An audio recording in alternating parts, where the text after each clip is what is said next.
Welcome back.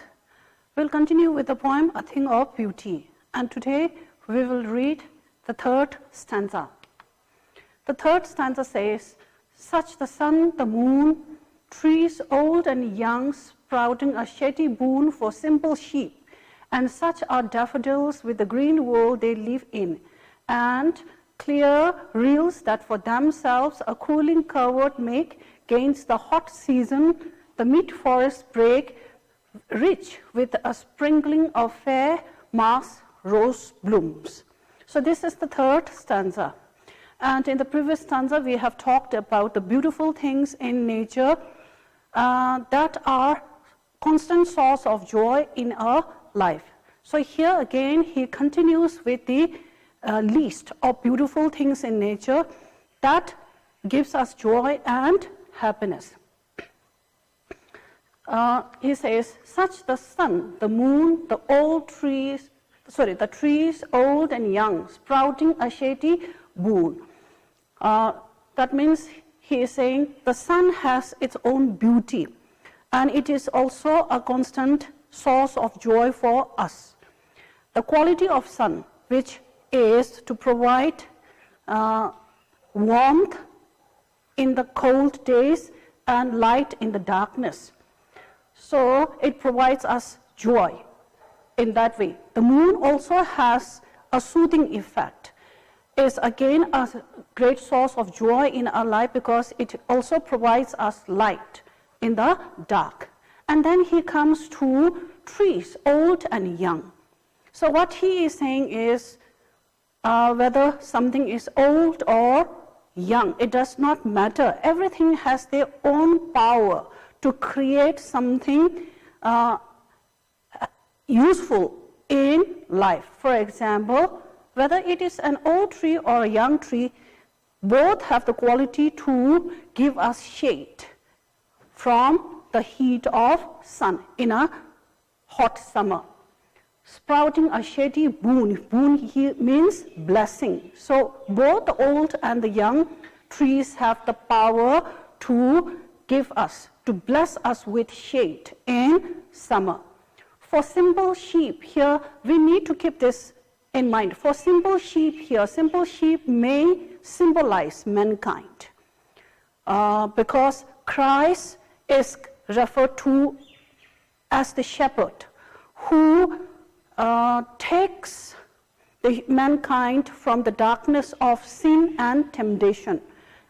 So here simple sheep may refer to or may symbolize mankind. And Keats is saying that both the young and the old trees have the quality or power to give us happiness and joy and bless our life with shade. And such are daffodils with the green world they live in, meaning there are also other sources of happiness and joy like the beautiful flowers. The daffodils again may refer to the flowers which have so much, you can say, soothing effect in our life. They bring so much joy in our life. With green world they live in, meaning the daffodils which grow in the greenery give us so much happiness. And clear rills here means small streams that make us, that give us cooling effect, that again brings joy in and happiness in our life in hot summer season. The mid-forest brake rich with a sprinkling of fair Mars rose blooms, meaning the forest area which is filled with the rose, Mars rose, and that also gives us joy and happiness. So again in this stanza, Keats continues referring to the quality of nature, which is to give us constant joy and happiness. So beautiful things are, again he is saying, source of joy in our life. Now let us break up this stanza into smaller groups and see what he says. So here, the objects of beauty. The sun that provides warmth and light, which warms us during cold days and brightens our lives. Such the sun. He is referring to the sun. The moon that gives cool and soothing light, which dispels the darkness of the night. That is the beauty of moon, which again brings happiness and joy in our life. Old and young trees that provide shade for the simple sheep. As I said, both the old and the young have their own power to create something useful in our life. It's not that as we grow up, quality fades away. It remains with us. The old tree also has the same quality of giving us shade, like the young tree. And as I said, simple sheep here may symbolize mankind, as Jesus Christ is referred to as the shepherd, who leads us away from the dark world of sin and temptation. So that is a symbolism.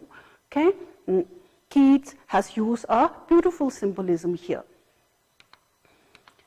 Okay, the second part. And such are daffodils with the green world they live in, and clear rills that for themselves a cooling covert make against the hot season. The mid-forest brake, rich with the sprinkling of fair Mars rose blooms. What is he saying in these lines?